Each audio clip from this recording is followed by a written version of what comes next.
دیکھیں بات یہ ہے کہ جو سانحہ ویلنسیا ہے اس میں ان کے پاکستان آنے کی واحد وجہ جو ہے نا وہ یہ ہے کہ بڑا بیٹا اس کا ناصر ڈوگر کا وہ ارسلان، وہ جو بچہ تھا بڑا، اس کی پیدائش بھی امریکہ میں ہوئی ہے، یہ امریکن سٹیزن ہے، سارے پورا خاندان امریکن سٹیزن ہے۔ یہ جب یہاں لایا ہے تو یہ اپنے بڑے بھائی دو شیردل ڈوگر جو ڈی ایس پی ہیں موٹر وے میں، ناصر ڈوگر کے بڑے بھائی، ان سے اس نے مشورہ کیا ناصر نے کہ میں چاہتا ہوں کہ میرے بچے بڑا بیٹا میڈیکل کی تعلیم حاصل کرے پاکستان میں، کیونکہ پاکستان میں میڈیکل ایجوکیشن اچھی ہے۔ دوسرا اس نے کہا جی کہ بچیاں جو ہیں وہ اسلامی طریقے پہ، شرعی طریقہ جو ہے اس کے مطابق مسلمان خاتون کے با حیا با پردہ عورت کے طور پر سامنے آئیں، ان کی تربیت ایسی ہونی چاہیے۔ انہوں نے کہا جی کہ آپ جو ہے نا اس کو جیسے تیسے بھی ہے کوشش کریں کہ میں ان کو پاکستانی معاشرے کا ایک حصہ بنا سکوں۔ وہ یہاں آ گئے۔ علینا اس کی بیوی کو یہ اعتراض تھا کہ اس میرے ہسبینڈ نے 27 جولائی کی اپنی واپسی کی ٹکٹ بنوائی ہے، ہماری نہیں بنوائی۔ اس پہ ان کا تنازع بھی ہوا۔ یہاں آ کے یہاں اس سے پہلے امریکہ میں جب اس کے والدین علینا کے فوت ہوئے، انہیں وہیں تدفین بھی ان کی وہیں ہوئی، تو اس وقت ان کے ساتھ پرابلم یہ ہوا کہ اس کے بعد علینا کی طبیعت ٹھیک نہیں رہی، اور وہ کہتی ہیں کہ ڈپریشن اور سٹریس مینجمنٹ تھراپی جو ہے نا وہ وہاں کروا رہی تھی۔ وہ امریکن ڈاکٹر کی تصدیق ہو گئی کہ وہ وہاں کر رہے تھے۔ تو اس وقت اس کی ذہنی حالت ایسی تھی کہ جو ڈپریشن میں گئی، سٹریس میں چلی گئی، امریکی ڈاکٹروں نے اس کا علاج کیا۔ تو جب وہ یہاں آئی ہے تو یہاں آ کے بھی اس کے خامند کے بقول، یہ اس نے پولیس کو بیان دیا، اس کے خامند کے بقول کہ اس کی حالت ٹھیک نہیں تھی۔ تو وہ جب اس نے اپنے خامند سے کہا کہ میری ٹکٹ بناؤ، بچوں کی ٹکٹ بناؤ، تو اس نے انکار کر دیا۔ پھر اس کی ایک فرینڈ جو 15 سال بعد ملی تھی اس کو، علینا کی، اس نے دعوت پہ بلایا کھانے پہ ہسبینڈ نہیں لے کے گیا، نہ اس کو ڈراپ دیا نہ پک کیا۔ واپسی بچے اور وہ اکیلے اوبر پہ گئے، واپس آ گئے۔ یہ اس کے ناصر ڈوگر نے پولیس کے روبرو بیان دیا، 2 دفعہ بیان دیا۔ ڈی ایس پی ساتھ تھا اس کا بھائی شیردل جو ہے، پھر ایک دفعہ ڈی آئی جی آپریشن میں، ایک دفعہ ڈی آئی جی انویسٹیگیشن میں، ایک دفعہ ایس پی انویسٹیگیشن، ایک دفعہ ایس ایس پی انویسٹیگیشن میں، 4 مختلف انداز سے تفتیش کی۔ تو 3 باتیں اس کی تفتیش میں سامنے آئیں۔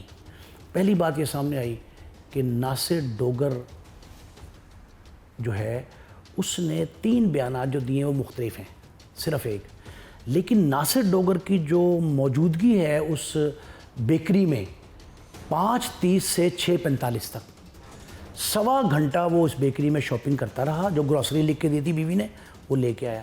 وہ جب واپس آیا تو اس کے ساتھ جو ہمسایہ ہے اسی کا ہم نام ناصر چٹھا، اس نے کہا کہ تیرے گھر میں بچوں کے رونے کی آوازیں آ رہی ہیں۔ انہوں نے کہا نہیں میرے گھر میں تو بچے نہیں ہیں۔ میں نے بیوی سے پوچھا، میں اندر گیا ہوں تو بیوی نے کہا کہ وہ تو سنیما دیکھنے چلے گئے۔ انہوں نے کہا نہیں پیچھے کرانے کی آوازیں آ رہی پیچھے۔ انہوں نے کہا تم جا کے دیکھو۔ وہ جا کے دیکھتے ہیں ناصر چٹھا، وہ کہتے ہیں بھائی وہ تو لاشیں پڑی ہیں بچوں کی۔ وہ کہتے ہیں میرے بچے تو گھر میں نہیں، کس کی لاشیں؟ انہوں نے کہا میرے ساتھ چلو۔ وہ اندر لے جا کے دیکھتا ہے، وہ اصل میں جو کھڑکی تھی نا، کھڑکی جس میں سے دکھائی دیتا تھا گھر کے اندر سے باہر لانڈری کا حصہ، اس کے آگے اس نے میٹرس کھڑا کیا ہوا تھا۔ یہ میں جائے وقوع دیکھ کے آیا ہوں۔ وہ میٹرس کھڑا کیا ہوا تھا تاکہ پار دکھائی نہ دے، وہ نہیں دکھائی دیا اس کو۔ وہ چیختا چلاتا باہر آتا ہے، 15 پہ کال ہوتی ہے، سارا واقعہ ہو جاتا ہے۔ تو وہ یہ پولیس یہ تفتیش میں، ابتدائی تفتیش میں کہتی ناصر ڈوگر کو 3 بار بلایا، 2 بار بلایا اس نے ابتدا میں، اور بھائی لے گیا گھر میں جب کوئی بات ثابت نہیں ہوئی۔ پھر اس نے تیسری بار بلایا جب خواتین دونوں بہنیں، علینا کی دونوں بہنیں، ایک امریکہ میں ایک کینیڈا میں، کینیڈا میں جو خاتون ہے اس کے میاں ہیں بٹ صاحب، ایک سیالکوٹ کے رہنے والے ہیں، ان کا تعلق ہے وفاقی وزیر سے، ایک سیالکوٹ کے، جس کا تعلق سیالکوٹ سے ہے اس کا تعلق اس سے ہے۔ وہاں اس کا پریشر تھا تو تیسری بار پھر بلایا ناصر ڈوگر کو۔ پھر وہ ڈی ایس پی کی موجودگی میں ایس ایس پی کے پاس گیا انویسٹیگیشن کے، وہاں اس نے اپنے یہ بیانیات ثابت کر دیا کہ میں عین اس وقت جس وقت یہ بچوں کا قتل ہوتا ہے، چیخ و پکار ہمسایہ سنتا ہے، نوکرانی آتی ہے، اس وقت میں بیکری میں موجود تھا۔ تو یہ ایلیبائی ڈیفینس اس کا بن گیا۔ اب اس کو صرف یہ مسئلہ تھا کہ جس چمچ سے آئس کریم کھلائی گئی اس پہ فنگر پرنٹس کس کے ہیں، جس چادر میں ڈال کے گھسیٹا گیا پیچھے لانڈری میں وہ چادر جو ہے اس پہ نشانات کس کے ہیں۔ وہ فورینزک کی رپورٹ جو ہے وہ صبح ملنی ہے، جب آپ کی ریکارڈنگ ہو رہی ہے اس سے اگلے دن یہ صبح ملے گی۔ جب ملے گی تو اس کی مطابقت اور مواصلت جو ہے نا، وہ مماثلت یہ بتا دے گی کہ یہ فنگر پرنٹس کس کے ہیں۔ غالب امکان جو پولیس کہتی ہے، پولیس کے بقول غالب امکان اس بات کا ہے کہ یہ زہر جو ہے علینا نے خود بچوں کو دیا. میاں کو اس نے دینے کی کوشش, جب باہر سے میاں آیا کو دینے کی کوشش کی. میاں یہ کہتا ہے کہ جب مجھے اس نے آئس کریم, چاول اور وہ جو یہ تھا حلوہ, یہ پلیٹ میں رکھ کے دیا ٹرے میں سجا کے, تو میں نے اسی وقت جب پکڑا ہے کھانے کے لیے تو باہر سے بیل ہو گئی. میں باہر بھاگا تو ناصر چٹھا صاحب میرے ہمسائے باہر تھے, انہوں نے کہا وہ ہے, تو میں وہ نہیں کھا سکا.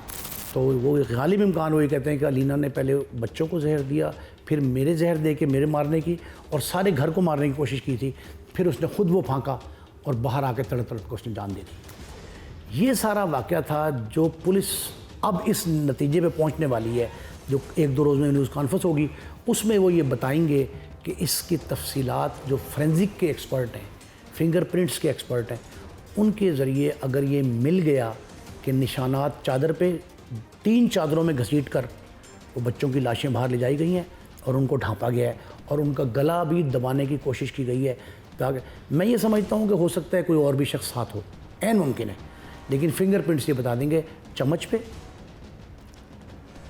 چادروں پہ, لاک جو باہر کا وہ باہر لانڈری کا لاک ہے اس کو گھما کے کھولا گیا. میاں پہ شک کم ہوا ہے پولیس کا پہلے کی نسبت, لیکن چونکہ پریشر بہت زیادہ ہے ان خواتین کا, دونوں بہنوں کا. وہ ایک بات کہی ہے اس کی بہن نے, ناصر کی بہن نے, وہ یہ کہتی ہے کہ پہلے ہم جنازے کیونکہ بچوں کے کروانے تھے, پولیس نے روک لیے تھے جنازے, اور لاشیں ہم نے مال ٹاؤن لاہور میں ناصر کے سسرال میں علینا کے خاندان میں دفنانے کی اجازت دی. اب ہم جو ہے نا ان سے مزید جو ہے اس پہ کمپرومائز نہیں کریں گے, اور اب ہم ناصر پہ اگر کوئی بات آ رہی ہوگی غلط بیانی سے, کوئی پریشر کے ذریعے ڈلوائیں گے تو یہ نہیں مانیں گے. ناصر نے پولیس کو بتایا ہے, اس نے کہا کہ اس نے آن لائن, یہ بڑی اہم بات ہے جو آپ نے پوچھی, آن لائن اس نے ایک آری, الیکٹرک آری جو ہوتی ہے وہ آن لائن منگوائی تھی, لیکن اس کی تصدیق نہیں ہوئی بات کی کہ وہ آری گئی کہاں, ضائع کر دی گئی, پولیس کی شکایت گئی, کہیں آگے کوئی کارروائی ہوئی, یا وہ آری استعمال بھی ہوئی کہ نہیں ہوئی, بچوں پہ اٹیمپٹ کی گئی کہ نہیں کی گئی. یہ ساری باتیں اپنی جگہ پہ ہیں.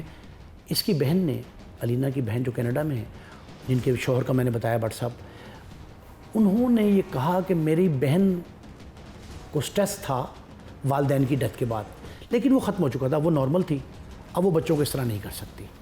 اور ان کا شبہ اب تک علینا کے خاندان کا یہ ہے, مال ٹاؤن میں جن کو تدفین بھی بچوں کی جنہوں نے کی ہے اور ماں سمیت, ان کا خیال یہ ہے کہ ہمارے بہنوئی نے یعنی ناصر ڈوگر نے یہ زہر دیا ہے ملا کے. اب اس میں اہم بات ایک آپ کو بتا رہا ہوں کہ یہ ایسا اندوہناک سانحہ ہے یہ ویلنسیا کا, جس کے تانے بانے امریکہ سے پاکستان تک ملے ہوئے ہیں, اور عین ممکن ہے کہ قتل کی منصوبہ بندی امریکہ میں کی گئی ہو اور پاکستان میں اس میں عمل درآمد ہوا ہو, زہر وہاں سے لیا گیا ہو, یہاں آ کے دیا گیا ہو.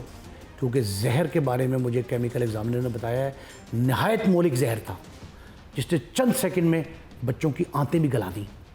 اور اگر اس کی منصوبہ بندی امریکہ میں ہوئی, پاکستان میں اس پہ عمل درآمد ہوا, تو امریکن شہری ہونے کے ناطے امریکہ میں بھی اس پہ کارروائی ہوگی. اور اگر ناصر ڈوگر ملوث ہے تو ناصر ڈوگر کو طلب کرے گی امریکن حکومت کہ ہمارے شہری, ناصر اگر شہری ہے تو اس کی اہلیہ اور اس کے بچے بھی تو شہری تھے نا, ان پہ ہوگا. لیکن پولیس کی تفتیش کا رخ جو ہے نا اس وقت وہ علینا کی طرف زیادہ ہے. 70% علینا کو شک کی نگاہ سے دیکھ رہے ہیں, 30% صرف اس لیے کہ ناصر ڈوگر کے 2-3 بیانات جو ہیں وہ تضاد ہیں. متضاد بیانات کی روشنی میں اس پہ شک و شبہ کیا جا رہا ہے. اس وقت مقابلہ پولیس اور آرمی کا شروع ہو گیا ہے. اس خاندان, علینا کے خاندان کی طرف سے ایک ریٹائرڈ کرنل صاحب ہیں امریکہ میں, وہ پورا زور لگا رہے ہیں, اور ادھر سے ان کے بھائی DSP یہ زور لگا رہے ہیں, اور 2 اور اعلیٰ افسران, ایک وفاقی وزیر کا میں نے تذکرہ کیا, 2 اعلیٰ بیوروکریٹ جو ہیں وہ بھی اس میں میدان میں ہیں. تو it is not as easy, یہ اتنا آسان نہیں ہے کہ اس پہ کوئی کسی طرح کی کوئی روح رعایت ہو سکے. میرا خیال ہے کہ میرٹ پہ تفتیش ہوگی, DIG صاحبان خود تفتیش کر رہے ہیں, کسی تھانے دار پہ چھوڑی نہیں ہے. اور اب میری اطلاع یہ ہے کہ جو پراسیکیوشن, پنجاب کی پراسیکیوشن, جس کے صوبائی وزیر IG سندھ رانا مقبول کے فرزند رانا بلال صاحب ہیں, وہ اور پراسیکیوٹر جنرل پنجاب سید فرحاد علی شاہ جو اب ہائی کورٹ کے جج بن گئے, کل 1 روز پہلے جج بنے, وہ بھی انہوں نے ٹیک اپ کر لیا کیس کو, اور ہائی پروفائل کیس قرار دے کر اس کا کہتے ہیں کہ منطقی انجام اگلے ہفتے تک ہو جائے گا.